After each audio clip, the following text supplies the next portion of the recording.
Ok, xin chào tất cả các bạn. Thì vừa rồi Dũng đã chia sẻ cho anh em về một anh bạn ở Hà Giang là anh độ tem theo phong cách là thể thao.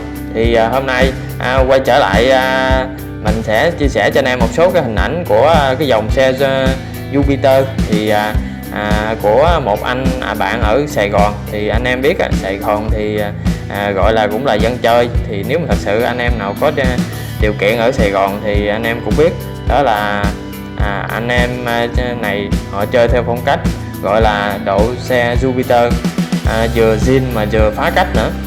Thì qua một số cái hình ảnh này thì anh em xem mà tham khảo để coi được anh em nào mà muốn nâng cấp những cái món đồ này thì anh em để dành dụm lúa để anh em tự mà nâng cấp cái xe Jupiter của mình nha.